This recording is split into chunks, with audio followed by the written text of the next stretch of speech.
Dans mon discours CLA TV du 11 mai 2024, j'ai exprimé pour la première fois le soupçon que les nouvelles précipitations de poussière du Sahara avaient peut-être plus à voir avec l'utilisation d'armes météorologiques brevetées depuis longtemps qu'avec le sable du Sahara lui-même.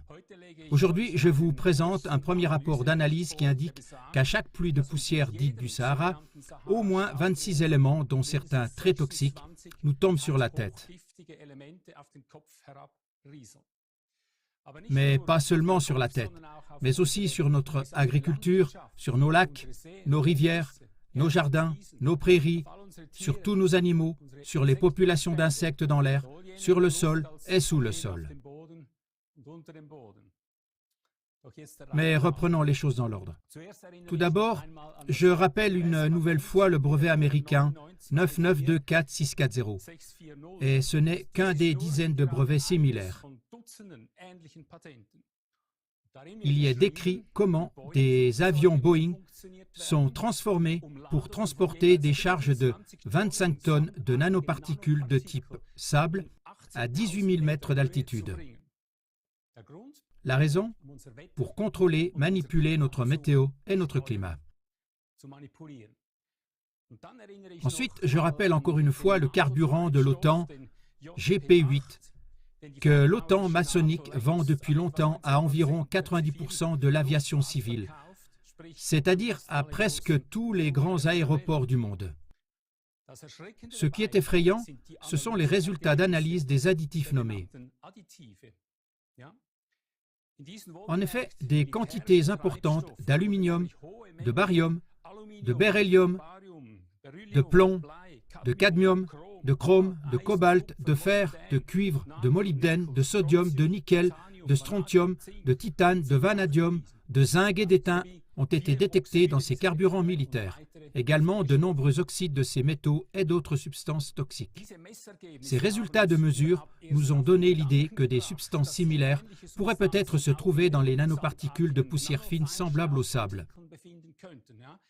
Ceux-ci ont déjà été pulvérisés par centaines de millions de tonnes au-dessus de la tête de chacun d'entre nous. Et que la prétendue pluie de poussière du Sahara pourrait également être une précipitation contenant précisément de telles substances. Car les brevets de manipulation météorologique dévoilés, c'est-à-dire les brevets d'armes météorologiques, décrivent noir sur blanc comment ces nanoparticules de sable, une fois éjectées, restent en suspension jusqu'à 2 ans dans la haute atmosphère, avant de retomber progressivement sur nous. Et je dis bien, cela soit sans bruit, soit en association avec une pluie battante qui s'abat alors sur nos têtes, mais aussi sur les têtes de nos proches, nos enfants. Et puis ils empoisonnent aussi nos installations solaires, recouvrent tous nos moyens de transport, empoisonnent tous nos champs, etc., etc. Avant d'en venir aux résultats de l'analyse de la pluie de poussière du Sahara, je dois encore une fois évoquer les expériences à grande échelle menées sur les peuples. Par exemple, en 1994 aux États-Unis, expériences qui ont été révélées depuis longtemps. Je dois le faire pour que vous compreniez suffisamment que des expériences aussi cruelles sur les peuples sont effectivement menées par des gouvernements et qu'elles sont ensuite couvertes par la justice. Et ici, nous ne traitons que la pointe de l'iceberg, que les lanceurs d'alerte libres ont déjà dévoilé. Les sujets involontaires des tests de 1994 étaient des citoyens américains, des grandes villes entières. Que s'est-il passé? Des avions militaires les ont délibérément aspergés de poison pendant de longues périodes, car l'armée disait qu'elle voulait voir ce qui se passerait. En effet, les substances de combat doivent être testées avant d'être utilisées chez l'ennemi. C'est super, non? Même une école primaire avec des enfants a été aspergée quotidiennement et de manière ciblée pendant 3 mois de sulfure de zinc et de cadmium. Retenez déjà ces 2 substances, car vous allez en entendre parler dans un instant. Les conséquences de ce seul brouillard de sulfure de zinc et de cadmium ont été terribles. La moitié d'une classe entière est alors littéralement morte. L'autre moitié a souffert des plus graves maladies, stérilisation, et autres handicaps, car ces victimes sans défense, ces petits-enfants, plus tard, quand ils sont devenus adultes, ont eux-mêmes donné naissance à des enfants gravement handicapés, etc. Et comprenez ici que nous ne parlons pas de simples théories du complot, mais de crimes commis par des gouvernements entiers et leur justice, qui ont été reconnus depuis longtemps, mais jamais punis comme il se doit, ni publiés. Interrogés à ce sujet, ils ont indiqué que les avions ne pulvérisaient que des produits chimiques inoffensifs. Les mêmes réponses nous sont d'ailleurs données par nos gouvernements lorsque nous les interrogeons sur le contenu des millions de tonnes de nanoparticules pulvérisées. Et les prétendues pluies de poussière du Sahara ne suscitent aucun tollé, surtout de la part de nos médias grand public. Mais venons-en aux résultats d'analyses effrayants qui nous ont été remis par des lanceurs d'alerte indépendants de Bosnie. Les documents originaux sont affichés en arrière-plan. Ces derniers ont en effet fait réaliser une analyse comparative entre le sable saharien original et le prétendu sable saharien issu des précipitations en Bosnie-Herzégovine. Ils voulaient seulement savoir s'il y avait peut-être des éléments toxiques dans cette prétendue pluie de poussière du Sahara. Quelque chose qui nous nuit à nous-mêmes ou à notre écosystème. Et c'est précisément ce qui aurait dû être le rôle des gouvernements. Mais comme ils n'ont rien fait, l'analyse qui suit a été réalisée à titre privé. Ils ont donc envoyé à l'Institut de génie chimique de Tuzla, en plus du sable saharien original, un échantillon de sable de Lukavac.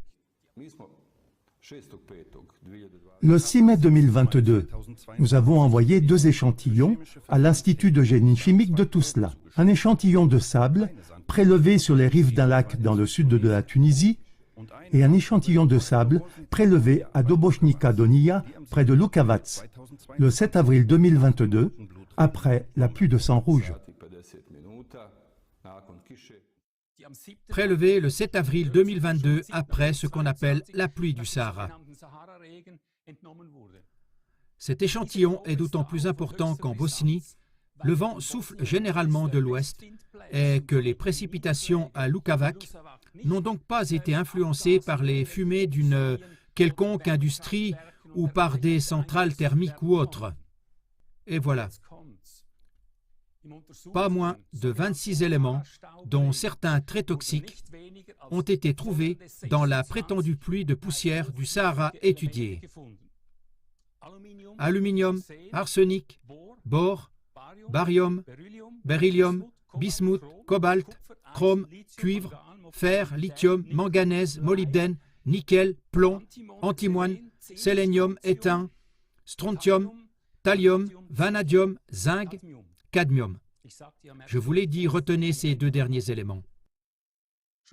Rien que la proportion d'aluminium dans la prétendue pluie de poussière saharienne en provenance de Bosnie était 728 fois plus élevée que dans le sable saharien original. Les poussières fines d'aluminium peuvent par exemple provoquer la maladie d'Alzheimer, endommager les reins, le foie et les os, et bien d'autres choses encore. Les taux d'arsenic étaient 44 fois plus élevés, les taux de barium 660 fois plus élevés, et les taux de nickel étaient même 2500 fois plus élevés que dans le sable saharien original.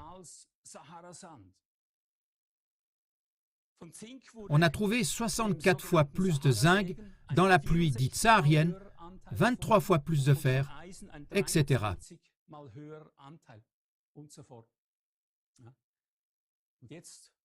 Après cette révélation, une seule chose intéresse les peuples concernés.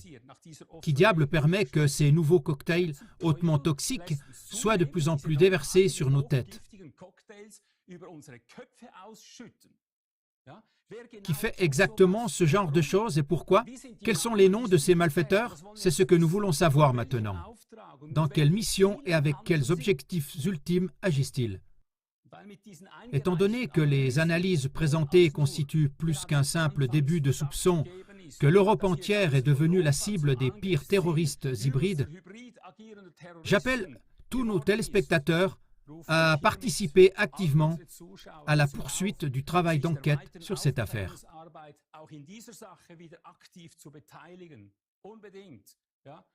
Car, comme d'habitude, les médias à prélèvement obligatoire n'en disent rien et cachent même contre toute évidence des choses bien pires encore. Nous en parlons tous les jours depuis 2012. N'oubliez pas qu'à chaque nouveau nuage de soi-disant poussière du Sahara, vous respirez toutes ces choses aussi longtemps qu'elles flottent librement dans l'air.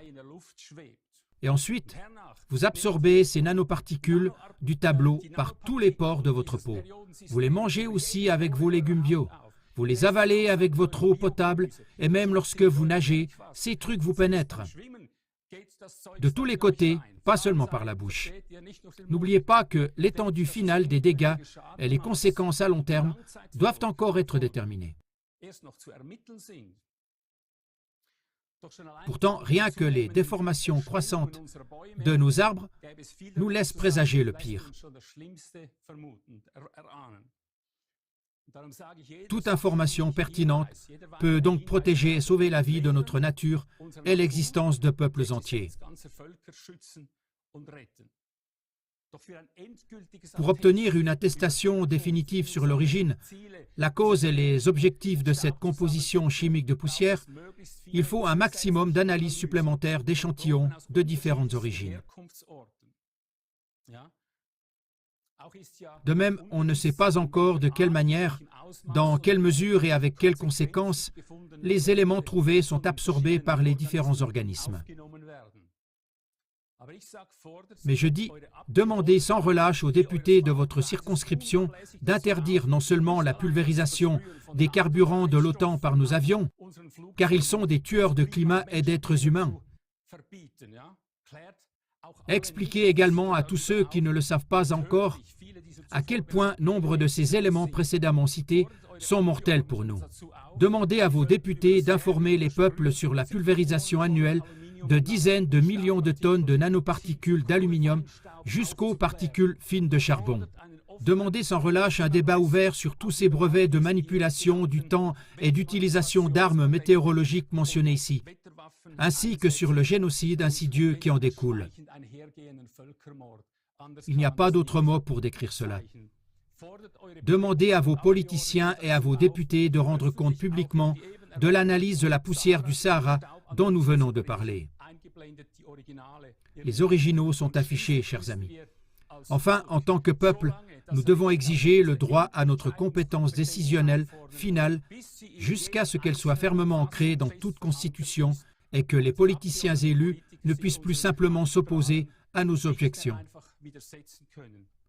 S'il vous plaît, diffusez des émissions comme celle-ci auprès d'autant de personnes que vous le pouvez, en particulier auprès des personnes encore ignorantes de cela. Je suis Ivo Sasek, qui se tient devant Dieu depuis 48 ans. Ich bin Ivo Sasek, der im 48. Jahr vor Gott steht.